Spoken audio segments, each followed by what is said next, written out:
Welcome to Florence Academy. Let's start your journey towards success. Hey everyone, welcome to Florence Academy Excellence for Nursing. I am Shom Upadhyay, BSc Nursing third year from KGMC Lucknow. तो अगर आप जो है BSc nursing entrance exam की तैयारी कर रहे हो, चाहे आप AIIMS BSc nursing entrance exam की तैयारी कर रहे हो या फिर आप जिस भी स्टेट से बिलोंग करते हो, कहीं से भी अगर आपका जो नर्सिंग का एंट्रेंस एग्ज़ाम होता है, तो अगर आप उसके लिए तैयारी कर रहे हो तो आप देखो बिल्कुल सही जगह पे आए हो। अगर आप फिज़िक्स पढ़ने की सोच रहे हो कि आपको फिज़िक्स का एक अच्छा ऐसा प्लेटफॉर्म मिले जहाँ पे आपको जो कंटेंट आपको प्रोवाइड हो आपके एंट्रेंस एग्ज़ाम के लिए हो, ना कि मतलब बहुत ऐसे एक्सपैंड हो जो कि नीट के लेवल के या फिर जो और दूसरे अदर एंट्रेंस एग्ज़ाम का मतलब एक पूरा मिक्सअप लोग पढ़ाते हैं। तो ऐसा कुछ यहाँ पे आपको नहीं मिलेगा। आपको यहाँ पे जो कंटेंट मैं प्रोवाइड करूँगा वो प्योर एकदम बीएससी नर्सिंग एंट्रेंस एग्ज़ाम पे बेस्ड होगा। तो आप बिल्कुल सही जगह पे आए हो, ठीक है। तो आज की इस वीडियो में जो है मैं फिजिक्स का जो पहला चैप्टर है यूनिट्स एंड मेजरमेंट, हम उसको डिस्कस करेंगे यहाँ पे। और इसमें पूरा मतलब एक लगभग या तो एक वीडियो नहीं तो फिर दो वीडियो में इसको हम कवर करने की कोशिश करेंगे। वैसे आई विल ट्राई कि इसको एक वीडियो में कवर कर दूँ, और इतना ही देखो, जितना मैं आज आपको पढ़ाऊँगा इतना ही आपके एंट्रेंस एग्जाम में पूछा जाएगा। इससे एक भी क्वेश्चन कहीं से बाहर से नहीं पूछा जाएगा, जितना आज मैं आपको पढ़ा दे रहा हूँ। अगर आप इसको नोट्स इतना प्रिपेयर कर लो इस, ठीक है, इतना तो आपके लिए सफिशिएंट है कंटेंट। तो आप लोग अभी एक कॉपी पे ले लो, नोट्स खुद से बनाते चलो। नहीं तो मैं इसका जो पीडीएफ है इसको मैं अपने टेलीग्राम चैनल पे अपलोड कर दूंगा। तो अगर अभी तक आप लोगों ने उसको मेरे चैनल को ज्वाइन नहीं किया तो उसको ज्वाइन कर लो। आपको जितनी पीडीएफ यहाँ पे मिलेंगी आपको सारे वहीं पे मिलेंगी, ठीक है। तो आज अभी हम पहला चैप्टर कर रहे हैं। अगर आप 2026 के लिए तैयारी कर रहे हो तो अभी से आप देखो, अब टाइम ज़्यादा वेस्ट मत करो। काउंसलिंग हर जगह की लगभग अब कंप्लीट होने ही वाली है। अगर एम्स के भी नहीं हुई है तो आपको इतना लगभग देखो आइडिया लग गया होगा कि हमारा सिलेक्शन होगा या नहीं होगा। और जो लोग देखो बॉर्डर पे भी हो तो अपने अब टाइम बिल्कुल मत वेस्ट करो, अब तैयारी पे लग जाओ। अब काउंसलिंग के भरोसे मत बैठो, होना होगा हो जाएगा, नहीं तो आप आगे ध्यान दोगे, आपको इस फील्ड में आना है, ठीक है। तो चलते हैं, शुरू करते हैं। तो देखो सबसे पहला जो हमारा आज का जो यहाँ पे चैप्टर क्या है, यूनिट्स एंड मेजरमेंट, ठीक है। और तो इसमें सबसे पहले हम पढ़ते हैं फिजिकल क्वांटिटी, ठीक है। फिजिकल क्वांटिटी क्या होती है? तो देखो जो फिजिकल क्वांटिटी होती है, physical quantity refers to any property of a material और सिस्टम, ठीक है, that can measure and express in numerical value. हम उसको क्या करें, मीज़र कर सकें और उसको न्यूमेरिकल वैल्यू में क्या कर सकें, एक्सप्रेस कर सको, ठीक है, अलॉन्ग विद द यूनिट, उसकी यूनिट के साथ। जैसे एग्जांपल लेते हैं, तुम्हारे जैसे मास हो गया, लेंथ हो गया, टाइम हो गया, टेम्परेचर हो गया, वेलोसिटी, ये सब क्या है, फिजिकल क्वांटिटी है, ठीक है। अब जैसे सपोज़ कि मान लो आपके पास जैसे कोई से आप तुम्हारा मान लो वेट जो है वो कितना है, 45 kg है, ठीक है। तो ये क्या है, एक फिजिकल क्वांटिटी। हम जो मास है 45 क्या है, तुम्हारा मास है ना, मतलब तुम्हारा भार है इतना, ठीक है। अगर तुम्हारा भार जो 45 किलोग्राम है, जिसको हम क्या कर सकते हैं, एक्सप्रेस कर पा रहे हैं कैसे, कि 45 किलोग्राम क्या है, हमारा मास, वेट है हमारा, ठीक है। तो ये क्या हो गया कि फिजिकल क्वांटिटी हो गई, इसलिए यहाँ पे क्या मास देखो क्या है, फिजिकल क्वांटिटी है। ऐसे को टेम्परेचर से बॉडी का जो टेम्परेचर होता है कितना होता है, 97 फ़ारेनहाइट, 97.6 के आसपास फ़ारेनहाइट जो आपका नॉर्मल टेम्परेचर होता है, तो क्या है, एक फिजिकल क्वांटिटी, हम इसको एक्सप्रेस कर पा रहे हैं। लेंथ, आप जब कोई भी चीज़ मेजर करते हो, चाहे आपका वो कुछ भी आप ड्रॉ कर रहे हो या फिर कोई आप ऐसा नया स्केच बना रहे हो, कुछ भी बना रहे हो, तो हम क्या करते हैं, पहले मेज़र करते हैं कि हाँ हमें इतनी लेंथ की, इसका लेंथ रखना है, विड्थ रखना है इतना इतना, चाहे आपके घर का ही मेजरमेंट क्यों ना हो। तो ये सब क्या है, जो ये सब है फिजिकल क्वांटिटी होती हैं, ठीक है। और बाकी देखो मैं साथ साथ आपको इंपॉर्टेंट बताते हुए चलूँगा कि जहाँ से क्वेश्चन पूछे जाते हैं या फिर जा चुके हैं या फिर उनके पूछे जाने की पॉसिबिलिटी है, ठीक है। तो कॉपी पेन ले लो, बाकी इसको नोट्स करते चलना, ठीक है, हर एक चीज़। बाकी इसका पीडीएफ तुम अपने जो है वो टेलीग्राम चैनल पे अपलोड कर दोगे, वहाँ से जाके इसको ज्वाइन कर लेना, ठीक है। अब कंपोनेंट आप देखते हैं, कंपोनेंट ऑफ फिजिकल क्वांटिटी क्या क्या होता है।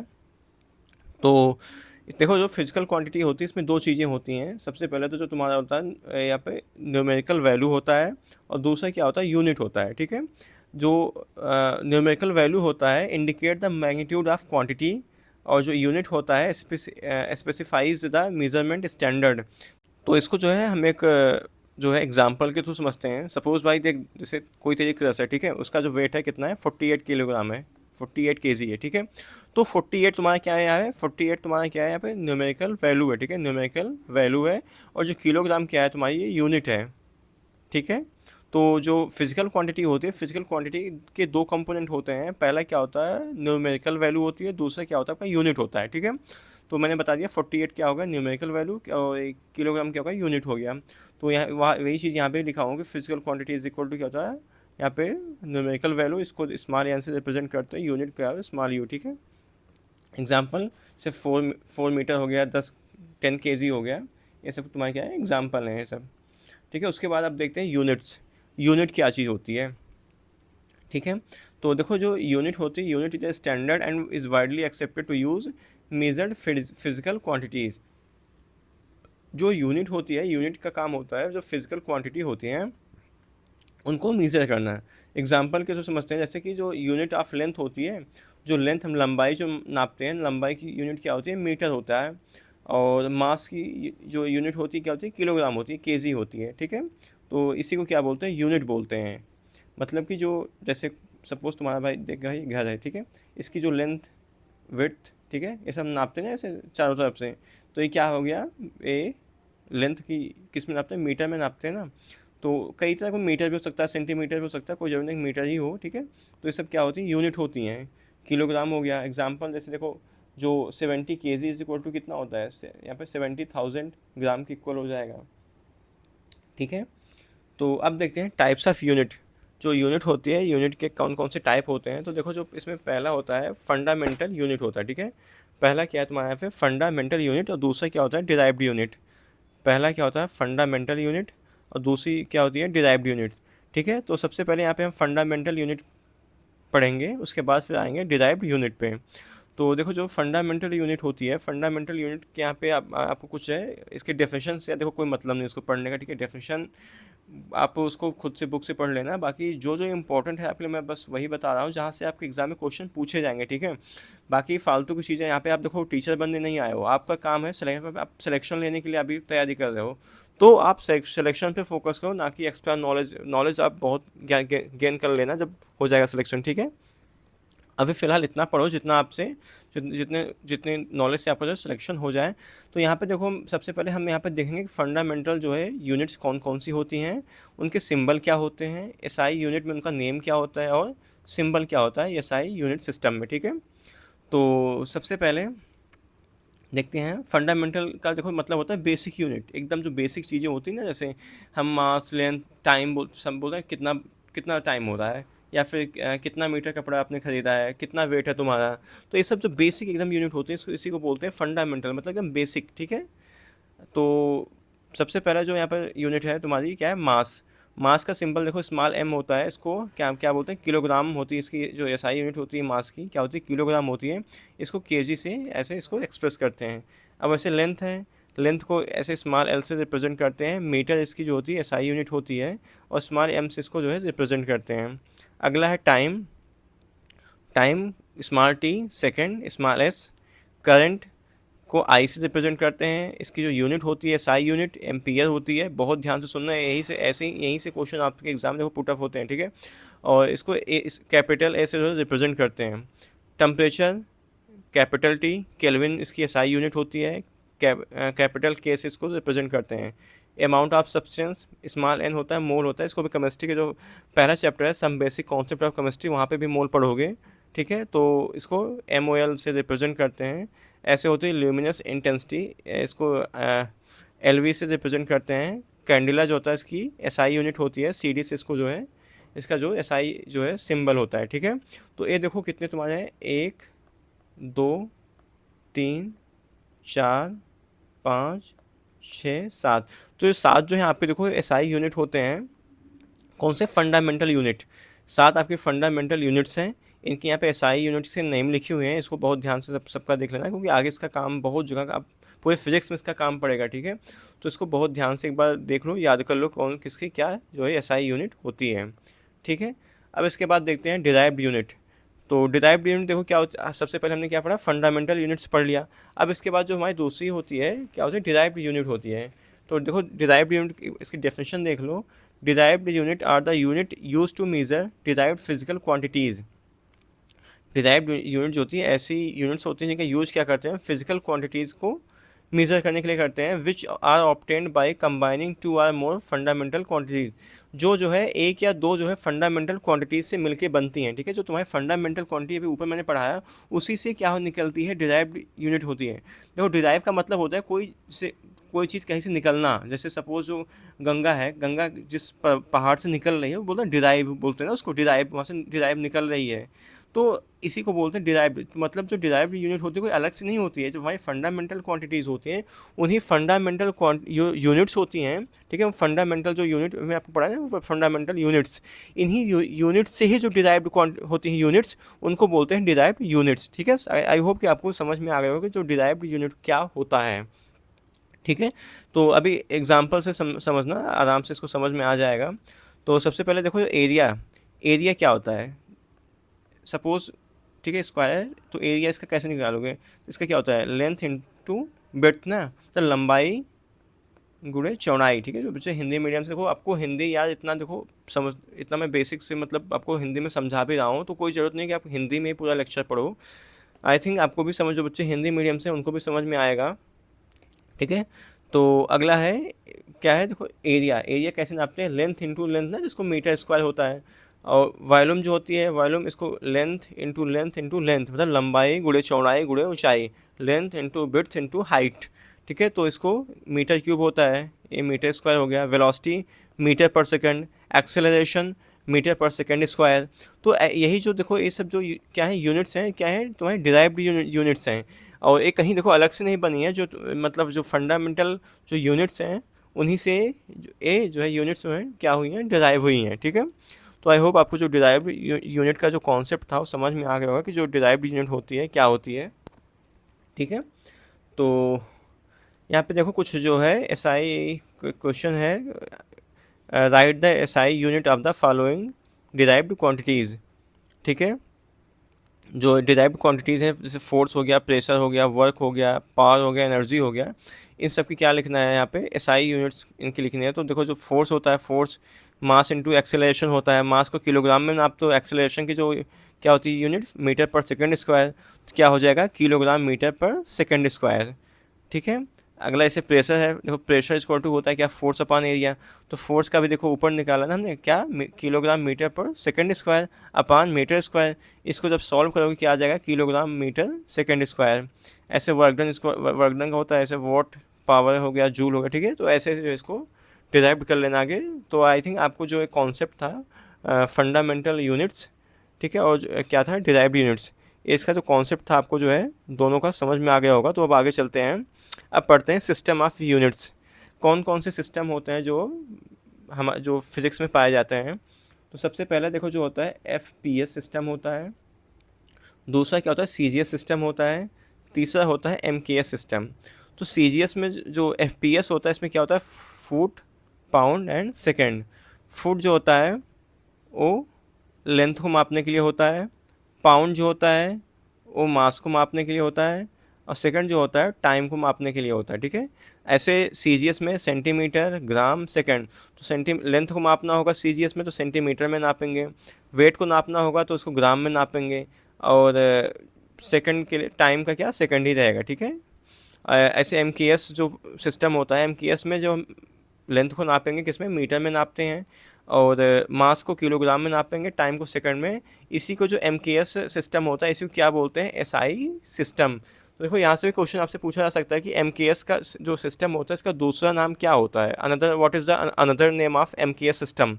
तो अगर आप यहाँ से देखो ध्यान दोगे तो क्या होता है, इसका नाम एसआई सिस्टम इसी को बोलते हैं। एमकेएस सिस्टम का जो अनदर नेम है क्या होता है, एसआई सिस्टम। अब देखते हैं एसआई यूनिट्स।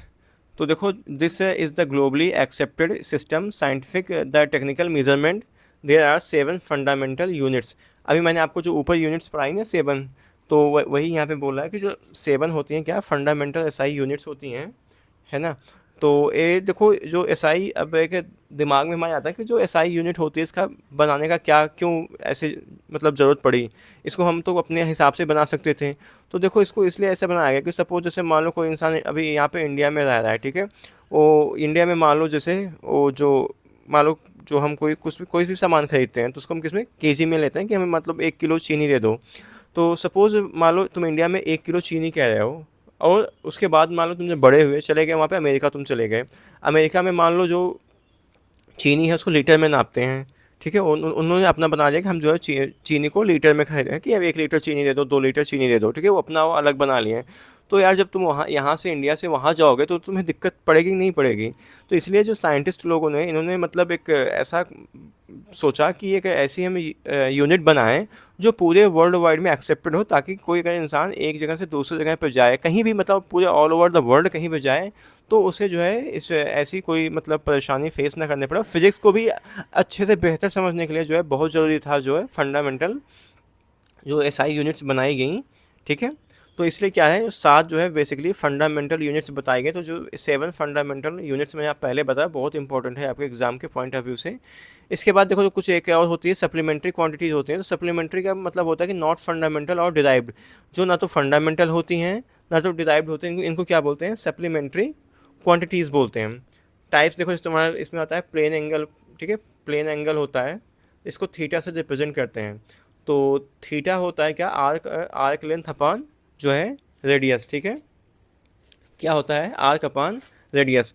आर्क अभी मैं आपको समझाऊँ तो देखो, जैसे कोई एक मान लो एक सर्कल है, सर्कल में इसका एक सेंटर से यहाँ पे देखो एक यहाँ पे एक आर्क, ठीक है। तो ये देखो जो ये पोर्शन होता है ना यहाँ से लेके यहाँ तक, इसको बोलते हैं आर्क। और हिंदी में आई थिंक इसको आर्क को यार कुछ चाप ऐसे कुछ बोलते हैं, मुझे उतना क्लियर नहीं है। और ये जो एंगल यहाँ पे बनता है ये क्या होता है, थीटा होता है। और ये क्या होता है, जो यहाँ से सेंटर से जो इसकी पेरिफेरी तक जो ये लेंथ होती है इसको बोलते हैं रेडियस, ठीक है। इसको क्या बोलते हैं यहाँ पे, रेडियस, ठीक है। तो यही जो थीटा होता है, अगर हमें यहाँ से कोई पूछे कि एंगल बताओ क्या होगा, तो एंगल इज इक्वल टू क्या हो जाएगा, आर्क लेंथ, ठीक है, arc length upon radius. Radius को स्मॉल आर से इसको रिप्रेजेंट करते हैं। ऐसे ऐसे क्या इसकी जो एसआई यूनिट क्या होगी, रेडियन होगी। तो यहाँ से ध्यान से पढ़ लो कि जो प्लेन एंगल होता है, प्लेन एंगल की जो एसआई यूनिट क्या होती है, रेडियन होती है, ठीक है। अब आगे चलते हैं, आगे ऐसे होता है सॉलिड एंगल। तो सॉलिड एंगल जैसे कोई मान लो एक स्फीयर है, स्फीयर में क्या बनेगा, तुम्हारा जो एंगल होगा सॉलिड ही बनेगा ना। यहाँ पे एक सर्किल बस था, सर्किल मतलब समझो कि जैसे कोई सपोज कोई रिंग है, ठीक है, चूड़ी समझ लो, रिंग में चूड़ी पहनती हैं हमारी मम्मी लोग, चूड़ी जो पहनती हैं, तो क्या हो, एक सर्कल हो गया। और स्फीयर मतलब जैसे तुम्हारे घर में कोई ड्रम मान लो रखा है, सॉलिड ड्रम हो, ठीक है, वो क्या हो गया, सॉलिड होता है। तो वहाँ उसमें जो एंगल बनेगा क्या होगा, उसको सॉलिड एंगल बोलते हैं, इसको ऐसे टाउ से रिप्रेजेंट करते हैं। इसका जो फार्मूला होता है एरिया, ठीक है, टाउ इज इक्वल टू होता है एरिया ऑफ स्फीयर, ठीक है, यहाँ पे ऐसे का area of sphere upon radius square. और इसकी जो एसआई यूनिट होती है सॉलिड एंगल की क्या होती है, स्टेयर रेडियन होती है, ठीक है। तो एंगल की क्या होती है, एंगल की रेडियन होती है, और सॉलिड एंगल की क्या होती है यहाँ पे, स्टेयर रेडियन होती है। तो इसको ध्यान से पढ़ लेना, एग्जाम में पूछा जाता है आपके। अब देखते हैं कन्वर्जन ऑफ यूनिट्स, जो एक यूनिट से दूसरे यूनिट में कन्वर्जन कैसे करते हैं। तो देखो एग्जांपल, जैसे कन्वर्ट, हम एक एग्जांपल के थ्रू मैं आपको समझाता हूँ कि सपोज 3 मीटर है, ठीक है, convert 3 metre into CGS system. तो 3 मीटर किस में है, एमकेएस सिस्टम में है, ठीक है। एमकेएस में जो लेंथ होता है उसको किस में, मीटर में नापते हैं ना। अब तुमको इसमें कन्वर्ट करना है सीजीएस सिस्टम में। ऐसे एग्जाम में पूछा जा सकता है कि कन्वर्ट है 3 मीटर इनटू सीजीएस सिस्टम। तो 3 मीटर जो है इसको अगर सीजीएस में करेंगे तो मीटर किस में नापते हैं, सेंटीमीटर में नापते हैं ना। तो इसका देखो जो फॉर्मूला याद कर लो, N1U1 is equal to N2U2। जो अगर एक ही यूनिट से दूसरे का यूनिट में कन्वर्ट करना है तो इसका जो फॉर्मूला होता है N1U1 एंड N2U2। तो देखो N1 जो है, N1 क्या है, यहाँ पे न्यूमेरिकल वैल्यू है, और U1 क्या है, तुम्हारी पहली यूनिट। N2 क्या है, सेकंड वाली जो न्यूमेरिकल वैल्यू है। U2 क्या है, यूनिट है। तो N1 तुम्हारा देखो यहाँ पे कितना था, तो N1 देखो 3 दिया था, यूनिट यूनिट क्या थी, मीटर थी। N2 जो था, N2 हमें निकालना है, और U2 क्या थी, सेंटीमीटर में जो कन्वर्ट करना है। तो 3 इंटू 100, ठीक है, और into centimetre is equal to N2 into centimetre हो जाएगा, ठीक है। तो 1 मीटर में कितना, 100 सेंटीमीटर होता है ना। तो यहाँ से सेंटीमीटर सेंटीमीटर कैंसिल हो जाएगा, तो N2 निकल के क्या आ जाएगी, 300, 300 सॉरी ठीक है। तो जो 1 मीटर में कितना 300 सेंटीमीटर होता है, तो 3 मीटर इज इक्वल टू क्या हो जाएगा 300 सेंटीमीटर हो जाएगा।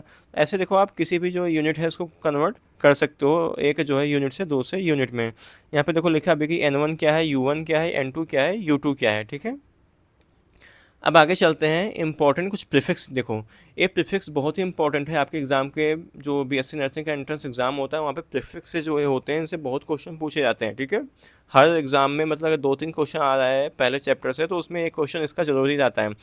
तो देखो आप बहुत बार सुने हो गीगा, मेगा, किलो, हेक्टो। ठीक है, इसको बहुत बार सुना होगा।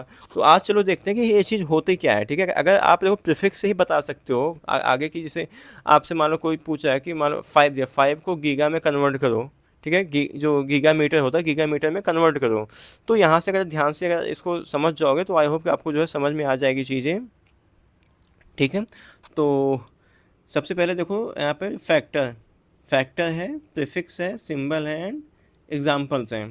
तो फैक्टर देखो गीगा मतलब क्या होता है 10 की पावर 9 होता है, इसको कैपिटल जी से रिप्रेजेंट करते हैं। तो 1 giga metre is equal to होता है कितना मीटर, इसको यहाँ पे कैंसिल, ये होता है 10 की पावर 9 मीटर। ठीक है, ऐसे मेगा, अगर कहीं मेगा लगा हो, मेगा का मतलब क्या होता है 10 की पावर 6 होता है। और 1 mega metre is equal to कितना मीटर, तो यहाँ पे हो क्या होता है तुम्हारा 10 की पावर 6 मीटर। ठीक है, और किलो क्या होता है, किलो मतलब 10 की पावर 3। तो 1 किलोग्राम इज इक्वल टू कितना होता है 1000 ग्राम, मतलब 10 की पावर 3 ग्राम। ऐसे हेक्टो का मतलब 10 की पावर 2, मतलब 1 हेक्टोग्राम इज इक्वल टू कितना 100 ग्राम हो जाएगा। ठीक है, ऐसे और देखते हैं डेका मतलब 10। तो 1 डेकाग्राम इज इक्वल टू कितना ग्राम 10 ग्राम। डेसी का मतलब 10 की power -1, 1 decimetre is equal to कितना 0.1 मीटर। 1 सेंटीमीटर मतलब 1 सेंटीमीटर में कितने मीटर 0.01, मतलब कि 10 की पावर -2। मिली का मतलब होता है 10 की पावर -3 होता है। माइक्रो का मतलब होता है 10 की पावर -6। ये सब देखो बहुत इंपॉर्टेंट है। नैनो का मतलब होता है 10 की पावर -9, ये भी इंपॉर्टेंट है। पीको का मतलब 10 की पावर -12, देखो ये भी इंपॉर्टेंट है, बहुत इसका काम पढ़ना है। ठीक है, आगे फिजिक्स में ये जो मैं स्टार मार्क करता हूँ, ठीक है, इसको याद कर लेना, भूलना नहीं। ठीक है, बहुत इंपॉर्टेंट है ये सब। ठीक है, बाकी सारे इंपॉर्टेंट हैं, बट जो मैंने स्टार मार्क किया उनको खासकर ध्यान रखना, भूलना नहीं। ठीक है, कि मतलब प्रीफिक्स से अगर आपको देख के बता सकते हो कि वहाँ कितने से मल्टीप्लाई करना पड़ेगा। ठीक है, अब बात करते हैं डायमेंशन। जो यूनिट्स एंड मेजरमेंट का जो अगला पोर्शन होता है क्या होता है, डायमेंशन होते हैं। डायमेंशन से भी एक क्वेश्चन आते हैं। अभी एक क्वेश्चन देखो, 1 से 2 क्वेश्चन जितना मैंने अभी तक आपको पोर्शन पढ़ाया वहाँ से आ जाएगा। बाकी जो अगला को आपका 1 से 2 क्वेश्चन होता है वो किससे होता है, डायमेंशन से होता है। तो डायमेंशन जो है यूनिट्स एंड मेजरमेंट का बहुत ही जो है इंपॉर्टेंट ये भी टॉपिक है, तो इसको भी बहुत ध्यान से देखना। तो देखो इसमें जो सबसे पहले देख लेते हैं कि डायमेंशन सिंबल कौन कौन से होते हैं। देखो जो फिजिकल क्वांटिटी कौन कौन सी है, तुम्हारी लेंथ है, लेंथ को एल से रिप्रेजेंट करते हैं। और जो डायमेंशन होता है इसको हम जो ब्रैकेट होता है बड़ा वाला ब्रैकेट बोलते हैं, इसको बड़ा ब्रैकेट बोलते हैं। तो इसके अंदर इसको हम ऐसे लिख के रिप्रेजेंट करते हैं। मास को कैपिटल एम से, टाइम को कैपिटल टी से, इलेक्ट्रिक करंट को ए से, थर्मोडाइनमिक टेम्परेचर को कैपिटल के से, अमाउंट ऑफ सब्सटेंस को एम से, और ल्यूमिनस इंटेंसिटी को सी से रिप्रेजेंट करते हैं। तो ये सब देखो इसके क्या डायमेंशन सिंबल हैं। आगे इनका जो है बहुत काम पड़ने वाला फिजिक्स में, तो इनको बहुत ध्यान से देखना कि लेंथ का जो डायमेंशन सिंबल क्या है, मास का। बेसिकली आपको देखो लेंथ, मास, टाइम, 3 चीज़ें आपको ध्यान रखनी है, ये बहुत इंपॉर्टेंट है। यहीं से लगभग 99% जो आपसे क्वेश्चन होंगे इन्हीं से पूछे जाएंगे। बाकी कभी कभार होता है कि एक आध दो जो है कहीं पे थर्मोडायनेमिक जो टर्म है यहाँ पे यूज हो जाए, बट जो मेन आपको 99.99% जो क्वेश्चंस मिलेंगे वो इन्हीं तीनों से, लेंथ, मास, टाइम से के उसके रिस्पेक्ट में आपसे क्वेश्चन पूछा जाएगा। एक देखो मैं बताऊं, जनरल जो फॉर्मूला होता है फिजिकल क्वांटिटी का जो डायमेंशन का होता है, m की पावर a, l की पावर b एंड t की पावर c। यहाँ पे m क्या है, मास, लेंथ, टाइम। ठीक है, इनकी पावर लगा के वहाँ पे हम जो डायमेंशन उसको देखते हैं। तो कुछ यहाँ पे देखो इंपॉर्टेंट जो है डायमेंशन फार्मूले हैं जिनको आपको एकदम रट लेना है। ठीक है, यहीं से क्वेश्चन आपके एग्जाम में जो पूछे जाते हैं। तो अगर आप वहाँ पे देखो कुछ चीज़ें होती हैं फिजिक्स में जो मतलब ठीक है, कुछ बहुत लगभग चीज़ें जो वहाँ पे फिजिक्स जो होती है अंडरस्टैंड इसमें करना बहुत ज़रूरी होता है चीज़ों को। लेकिन साथ ही साथ कुछ ऐसी चीज़ें होती हैं जो आपको याद करना ज़रूरी है। सपोज़ देखो यही डिफरेंस होता है कि जो बच्चे टॉप कर जाते हैं जो नहीं कर जाते हैं। ठीक, ऐसा नहीं कि उनको नहीं आता था, उनको भी आता था, बट वो कुछ शॉर्ट ट्रिक्स नहीं याद किए। जो चीज़ें मतलब आज के टाइम पे देखो कंपटीशन का लेवल जो बहुत बढ़ रहा है, तो हमें स्मार्टनेस दिखानी होगी। ये नहीं कि बस हार्ड वर्क कोई ज़रूरी नहीं है, आप हार्ड वर्क तो करो, बहुत ज़रूरी है, बट उसके साथ साथ देखो स्मार्ट वर्क भी बहुत ज़रूरी है। बिना स्मार्ट वर्क के आप अच्छी रैंक नहीं ला सकोगे। अभी जितना कंपटीशन का लेवल बढ़ रहा है उसमें आपको स्मार्टनेस तो देखो दिखानी पड़ेगी। बिना स्मार्टनेस की आप जो है वो आज के अभी आगे नहीं निकल पाओगे। तो कुछ चीज़ें अगर आप याद करके रखोगे तो आप उसका जो टाइम सेव आपका होगा ना, वो आगे चल के आपको जो अगर दूसरे क्वेश्चन हैं जहाँ पे आपको टाइम को भी मान लो कोई न्यूमेरिकल आ गया तो आपको सॉल्व करना पड़ेगा। तो सपोज अगर उसके लिए आपको पास मतलब एक टाइम 1 मिनट सबके लिए होता है, बट वहाँ अगर आप यहाँ से टाइम बचा लेते हो तो आपको वहाँ पे टाइम मिल जाएगा, तो आपके जो वो क्वेश्चन हैं उनको गलत होने की पॉसिबिलिटी कम हो जाएगी। इसलिए मैं बोल रहा हूँ कुछ चीज़ें आपको याद करनी पड़ेंगी, ठीक है। तो अगर आप डायमेंशन देखो ये सब चीज़ें एक लाइन का होता है, आप इसको याद कर लोगे, नहीं तो आप डिराइव करने बैठो तो फिर आपका जो मिनट है पूरा डिराइव करने में चला जाएगा, तो कोई मतलब नहीं उस चीज़ का। इससे अच्छा आप क्या करो, इसको याद कर लो। जो मैं आपको स्टार मार्क भी कर दूंगा जहाँ जो क्वेश्चन आपसे पूछे जाने की पॉसिबिलिटी ज़्यादा है, फिर जो पूछे गए हैं, ठीक है। तो देखो इसमें देखते हैं इंपॉर्टेंट एग्जांपल। सबसे पहले वेलोसिटी। वेलोसिटी की क्या होती है, एस को LT-1, एक्सेलरेशन LT-2, फोर्स का होता है MLT-2, मोमेंटम MLT-1, पावर होता है ML2T-3, pressure ML-1T-2, work done ML2T-2, kinetic energy. Kinetic energy है फिर कोई भी एनर्जी, पोटेंशियल, तो मान लो तो तुमसे पूछे पोटेंशियल एनर्जी का बताओ, काइनेटिक एनर्जी का बताओ, तो कहीं भी अगर एनर्जी टर्म आ जाए तो सबका जो है डायमेंशन फार्मूला एक ही होगा, ML2T-2। ऐसे डेंसिटी का होता है ML-3, इम्पल्स होता है MLT-1, टॉर्क होता है ML2T-2, स्ट्रेस देखो क्या होता है ML-1T-2, और स्ट्रेन क्या होती है, डायमेंशनलेस क्वांटिटी है। आपसे ऐसे भी एग्जाम पूछा जाएगा कंफ्यूज करने का कि स्ट्रेन का डायमेंशन फार्मूला बताओ, तो क्या होती है डायमेंशनलेस होती है। डायमेंशनलेस को देखो ऐसे रिप्रेजेंट करते हैं m⁻0, l⁻0, t⁻0, ठीक है। तो एक और बाकी ऐसे बहुत सारे ऑप्शन रहेंगे, बट एक ऑप्शन उसमें ये भी रहेगा, तो आपको किस पे टिक करना है, इस पे टिक लगाना है, किस पे, डायमेंशनलेस पे। किस में क्या हो, सबकी पावर जो है 0 होती है। जो ग्रेविटेशनल कांस्टेंट देखो कैपिटल G होता है, ये भी बहुत इंपॉर्टेंट है, m-1 L3T-2। देखो अगर आप इसको याद नहीं करोगे, अगर सोचो इसको मैं डिराइव कर लूँगा, समझ लेता हूँ, तो बेटा देखो बहुत टाइम लग जाएगा। अभी देखो मेरी बात को समझो, और जो मैं आपको बता रहा हूँ ना इनको याद करते जाओ थोड़ा थोड़ा। मैं नहीं करो आप एक बार में सब याद हो जाएगा, 2-2, 3-3, 4-4 एक दिन में याद करो, सिर्फ 2 याद करो। मैं कह रहा हूँ यार 2 याद कर लो, ऐसे आप 10 दिन में जो 20 याद कर लोगे, 20 अगर आप जो इंपॉर्टेंट आपने याद कर लिया तो उतना यार देखो तुम्हारे एग्जाम के लिए ना बहुत है, ठीक है, इतना सफिशिएंट है। ऐसे सरफेस टेंशन होता है MT-2, प्लैंक कांस्टेंट ML2T-1, तो ये भी इंपॉर्टेंट है। जो ऐसे होता है यूनिवर्सल गैस कांस्टेंट, इसका होता है ML2T-2 K-1। तो मैंने बोला के का आज कहीं कहीं आ जाते हैं, तो देखो ये भी इंपॉर्टेंट है। खासकर देखो जो जितने भी यूनिवर्सल कांस्टेंट है, चाहे आपको ग्रेविटेशनल कांस्टेंट हो, चाहे प्लैंक कांस्टेंट हो, चाहे गैस कांस्टेंट हो, तो जितने भी कांस्टेंट है इनका जो डायमेंशन फार्मूला होता है बीएससी नर्सिंग एंट्रेंस एग्जाम के लिए बहुत इंपॉर्टेंट होता है। इसके क्वेश्चन जो है बार बार आपसे एग्जाम में पूछे जाते हैं, तो मेक श्योर करना कि आपको जितने भी कांस्टेंट वाले यहाँ पे मैंने आपको बताए वो आपको याद होने चाहिए, ठीक है। इसको नोट डाउन कर लो, इसको लिख लिख के याद करो, तो ऐसे क्या है कि याद करके भूल जाएगा। तो इसको आप जो, ठीक है, पेन पेपर ले लो, पेन से, ठीक है, इसको कॉपी पे अपने लिख लिख के याद करो, ठीक है। तो वो लॉन्ग टाइम के लिए जो आपके माइंड में जो है मेमोरी में वो, ठीक है, वो रिस्टोर रहेगा। ऐसे अब आगे चलते हैं।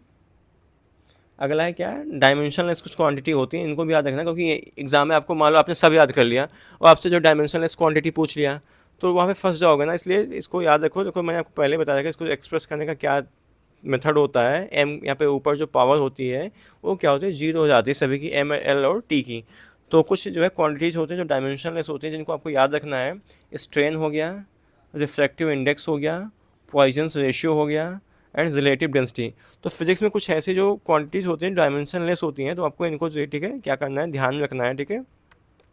यहाँ से भी क्वेश्चन आपको कंफ्यूज करने के लिए जो है पूछा जा सकता है। अगला जो पोर्शन है इसका है लास्ट है सिग्निफिकेंट फिगर।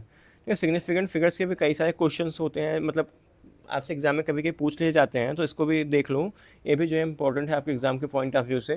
तो देखो significant figures in a number are those digits that carry meaning and contribute to its measurement accuracy. जो सिग्निफिकेंट फिगर होता है इनका अपना एक मतलब होता है, ऐसे नहीं कि मतलब हम कोई डिजिट लिख दें उनमें मतलब सभी का कोई मतलब होता है, तो सबका मतलब नहीं होता है। आज उन्हीं को हम पढ़ेंगे कि जो हम डिजिट्स लिखते हैं उसमें किसका कहाँ पे क्या मतलब होता है, and contribute to its measurement accuracy, और इसका जो यूज़ होता है मेजरमेंट में एक्यूरेसी लाने के लिए करते हैं, ठीक है, ताकि कोई गलती ना हो और एक्यूरेसी से होती है तो जो मेजरमेंट होती है सही होती है। फॉर एग्ज़ाम्पल 15.6 है, ठीक है, तो यहाँ पे क्या है, 3 डिजिट्स हैं, क्या क्या है, 1 है, 5 है, 6 हैं, ये सारी क्या है यहाँ पे सिग्निफिकेंट हैं। ऐसे जैसे पॉइंट हो गया 0.0045, यहाँ पे कितने हैं, यहाँ पे देखो ऐसे 1 0 2 3 4 5 हैं, तो देखो कहने को यहाँ पे 5 डिजिट है ना, लेकिन यहाँ पे सिर्फ कितने हैं, 2 सिग्निफिकेंट फिगर हैं, कितने, 2 सिग्निफिकेंट हैं, 4 और 5। तो बाकी के जो 3 जीरो हैं क्यों नहीं है, कहाँ पे होते हैं, कहाँ पे नहीं होते हैं, यही इस टॉपिक में हम समझेंगे, ठीक है। तो चल देखते हैं रूल क्या क्या है। तो सबसे पहले देखो non zero digits, all non zero digits are significant. Suppose 26 है, 844 है, तुम्हारा नंबर मान लो कोई भी है, 960002 056, कुछ भी आप लिख दो, 25, तो ये जितने हैं सब क्या है, सब सारे सिग्निफिकेंट फिगर हैं, जितने भी नंबर हैं नॉन जीरो, नॉन सॉरी यहाँ पे हम नॉन जीरो की बात कर रहे थे, तो नॉन जीरो में जैसे सपोज मान लो 9652243540, कुछ भी लिख दो, तो ये सारे जितने भी नॉन जीरो डिजिट्स होते हैं सब क्या होते हैं, नॉन सिग्निफिकेंट होते हैं। इसको हम इसको ठीक है सॉरी इसको सिग्निफिकेंट बोलते हैं। तो इसको किसी एस एफ से जो है इसको हम रिप्रेजेंट करते हैं, ठीक है। तो कितने जो जितने भी नॉन डिजिट्स हैं सब क्या है, सिग्निफिकेंट फिगर्स होते हैं। अगला है zeros between non zero digits, जो जीरो नॉन जीरो के बीच में है। एग्जांपल समझो, जैसे 206 है, 804 है, यहाँ पे कितना है, 5 लाख कितना है, 5,06,740 है, तो यहाँ पे देखो एक ज़ीरो यहाँ पे है, एक ज़ीरो यहाँ पे है। तो जितने जीरो नॉन जीरो डिजिट्स के बीच में है वो सारे क्या होते हैं, सिग्निफिकेंट फिगर होते हैं। 206 में कितने, 3 सिग्निफिकेंट फिगर हैं। 804 में यहाँ पे 3 सिग्निफिकेंट फिगर हैं। 5,06,740 में 6 सिग्निफिकेंट फिगर हैं। तो अगर नॉन जीरो हैं उनके बीच में ज़ीरो हैं तो सब क्या होते हैं, सिग्निफिकेंट फिगर्स होते हैं। Leading zero, not significant, for example जैसे 0.75, तो 0.75 में कितना है, 2 सिग्निफिकेंट फिगर है। 0.00681, यहाँ पे सिग्निफिकेंट फिगर क्या होगा, 681, ठीक है। अगर दशमलव के बाद जितने, ठीक है, पॉइंट लगने के बाद जितने भी जीरो होते हैं वो सिग्निफिकेंट फिगर नहीं होते हैं, इस बात को ध्यान रखना, ठीक है। उसके बाद जो सपोज स्टार्ट से मान लो यहाँ पे ऐसे होता है 0.00608, तो यहाँ पे देखो ए ज़ीरो सिग्निफिकेंट है, क्या है, सिग्निफिकेंट फिगर है, बट स्टार्टिंग के देखो जो 2 जीरो हैं क्या है, नॉट सिग्निफिकेंट है, नॉन सिग्निफिकेंट है, तो इसको हम काउंट जो है नहीं करेंगे, नॉट सिग्निफिकेंट है। और बाकी के ए जो जीरो है क्या होगा, सिग्निफिकेंट फिगर होगा ए, ठीक है। ऐसे देखो यहाँ पे कितना है, 0.05089, तो यहाँ पे देखो ए वाला जो जीरो है क्या है, ये नॉन सिग्निफिकेंट है, ठीक है, ए काउंट नहीं होगा। तो 1 2 3 4 5, सिर्फ कितने यहाँ पे 5 सिग्निफिकेंट फिगर है, ठीक है। तो आई होप आपको ये वाला जो कॉन्सेप्ट है कि पॉइंट दशमलव के बाद के जो जीरो होते हैं वो काउंट नहीं होते हैं, बल्कि जो दो नॉन डिजिट्स के बीच में अगर सॉरी जो नॉन जीरो के बीच के अगर होते हैं उनके बीच में कोई जीरो होता है तो वो सिग्निफिकेंट फिगर जो है वो कहलाते हैं। अगला रूल है ट्रेलिंग ज़ीरो, तो significant only if there after the decimal. Suppose जैसे यहाँ पे पॉइंट लगने के बाद में 2.10, 6 पॉइंट यहाँ पे क्या है, सॉरी 6.500, और क्या है 1.5460। तो यहाँ पे क्या है, देखो यहाँ पे कितना 3 सिग्निफिकेंट फिगर है, इसमें क्या है 4 है, इसमें कितने हैं 5 हैं। तो अगर दशमलव के बाद पॉइंट के बाद अगर कोई भी जीरो आ रहा है तो किसमें, उस सिग्निफिकेंट फिगर में जो है काउंट होगा वो। अगला है trailing zero before the decimal point, not significant unless indicated by decimal और साइंटिफिक नोटेशन, ठीक है। जैसे यहाँ पे देखो सेम वही कॉन्सेप्ट था यार, मतलब कि 2.10 यहाँ पे 3 हो गया, इसमें 4 हो गया, इसमें 5, ठीक है। तो एक कुछ मतलब कॉन्सेप्ट थे आपके। अगला कुछ और रूल पढ़ते हैं, zero between non zero digits, तो ये भी हमने जो कर ही लिया था, ठीक है, 3 3 6, ठीक है। लीडिंग ज़ीरो भी कर लिया था, तो इसको तो आई थिंक हमने जो है इसको कर लिया था, ठीक है। हाँ, तो जो देखो कुछ है मतलब ये जो 5 रूल थे किसके, सिग्निफिकेंट फिगर्स के, इसको हमने जो है कंप्लीट कर लिया है। पहला यहाँ पे आपने पहला क्या था, ये नॉन जीरो का था। दूसरा यहाँ पे zero between non zero digit का था। तीसरा क्या है, लीडिंग ज़ीरो था। चौथा था ट्रेलिंग ज़ीरोज़। और पांचवा था trailing zeros before decimal point. तो ये देखो आपके जो कुछ टॉपिक्स थे, टॉपिक्स के पूरा चैप्टर मैंने इसमें कवर कर दिया है, जितना आपके एंट्रेंस एग्ज़ाम में जहाँ से क्वेश्चन पूछे जाएंगे। तो आई होप कि आपने आज जो है इस लेक्चर को एंजॉय किया होगा। बाकी आप मुझे कमेंट करके बताना कि आपको लेक्चर कैसा लगा। और मैं देखो पूरे आपको अभी पूरे साल भर में आपका जो फिज़िक्स है वो कंप्लीट मैं करा दूंगा, इसकी गारंटी आप मेरे पे छोड़ दो, ठीक है। हर वीक में जो है, अभी देखो एक्चुअली मेरा भी कॉलेज टाइम चल रहा है, तो मैं भी मतलब भी मैं थर्ड ईयर में जो है कंप्लीट होने वाला है, तो काफ़ी ज़्यादा मतलब काफ़ी बिजी शेड्यूल मेरा भी अपना चल रहा है। अभी आगे जो कॉम्पिटिटिव एग्ज़ाम्स की तैयारी भी साथ में चल करना है मेरे को, और अपने कॉलेज का भी वर्क देखना करना है कि असाइनमेंट हो गए हैं, बाकी एग्ज़ाम्स होते रहते हैं हमेशा 2-2 3-3 महीने पे एक एग्ज़ाम्स, तो सब कुछ एक मैनेज करके चलना पड़ता है। तो मैं हर वीक में जो है आपका एक चैप्टर देखो वो कवर करा दूंगा एक वीडियो में या एक या दो लेक्चर में, ठीक है। तो ऐसे कर करके जो है हम उस पूरा जो है फिज़िक्स कंप्लीट कर लेंगे आपके एग्ज़ाम के पहले पहले तक, ठीक है। अगर मेरे को बीच में टाइम मिलेगा तो मैं वीक में जो है 2 चैप्टर आपके कंप्लीट कर दूंगा। तो देखो मैं भी अपनी तरफ से मेहनत कर रहा हूँ, आप भी अपनी तरफ से कोशिश करो, हम ज़रूर सफल होंगे और एक अच्छा इस बार जो है मेडिकल कॉलेज में सेलेक्ट होकर जाएंगे। अब ठीक है, इस बार नहीं हुआ कोई बात नहीं, ठीक है। एक एग्ज़ाम में फेल हो जाने से कोई हमारा जो है फ्यूचर ख़त्म नहीं हो जाता है। आगे भी बहुत सारी आपको चांस मिलेंगे, अपॉर्चुनिटीज़ मिलेंगी, ठीक है। कुछ गलतियां देखो रह गई होंगी तभी सिलेक्शन नहीं हुआ, ठीक है। खुद से एनालाइज करो कि आपने जो है क्या गलतियां किया, किस वजह से आपका जो है सिलेक्शन नहीं हुआ। खुद बैठो, एकांत में बैठो, खुद से सोचो कि तुमने ऐसी यार कौन सी गलती की जिसकी वजह से आपका सिलेक्शन नहीं हुआ, ठीक है। बाकी एक अच्छे प्लानिंग के साथ, स्ट्रेटजी के साथ, देखो एक चीज़ आपको और कहूँगा कि पूरे साल भर देखो ना, स्टार्टिंग में सबके अंदर जोश होता है, सब शुरू करते हैं, बट उसको लास्ट तक ना कंटिन्यू सब नहीं कर पाते हैं। यही रीज़न होता है कि सब बोलते हैं कि हमने बहुत मेहनत की, बट लास्ट टाइम पे देखो उन्होंने वो गिव अप कर देते हैं। तो इसके लिए आपको कंसिस्टेंट होना बहुत ज़रूरी है। कंसिस्टेंसी के बिना आप जो सिलेक्शन भूल जाओ, एक डिसिप्लिन वे में रह के एक पूरी कंसिस्टेंसी के साथ तभी आपका सिलेक्शन होगा। जब आप पूरे साल भर ऐसे मेहनत करोगे, ज़रूरी नहीं कि आप रोज़ 8-10 घंटा पढ़ो, आप रोज़ 3-4 घंटा ही पढ़ो, उतना ही आपके लिए बहुत है। मैं कह रहा हूँ आपके एंट्रेंस एग्ज़ाम के लिए ना इतना 4 घंटे यार बहुत है, ठीक है। अगर आप इतना पढ़ रहे हो तो आई होप कि आपको मेरी बात जो है समझ में आ गई होगी, ठीक है। बाकी आप कमेंट करके बताएंगे आपको जो वीडियो कैसी लगी। तो फिलहाल जो आज की वीडियो में बस इतना ही। बाकी अगर आपको वीडियो पसंद आई हो तो वीडियो को लाइक कर देना, और चैनल के सपोर्ट में जो चैनल को सब्सक्राइब कर देना, और टेलीग्राम जो है ज्वाइन कर लेना, ताकि आपको PDF इसको वहाँ पे आपको मैं भेज दूंगा, आप उसको, ठीक है, वहाँ से डाउनलोड कर लेना, ठीक है। सो चलो ठीक है, तो वीडियो यहीं पे जो है आज का जो लेक्चर है यहीं पे ख़त्म करते हैं। Thank you so much watching for this video.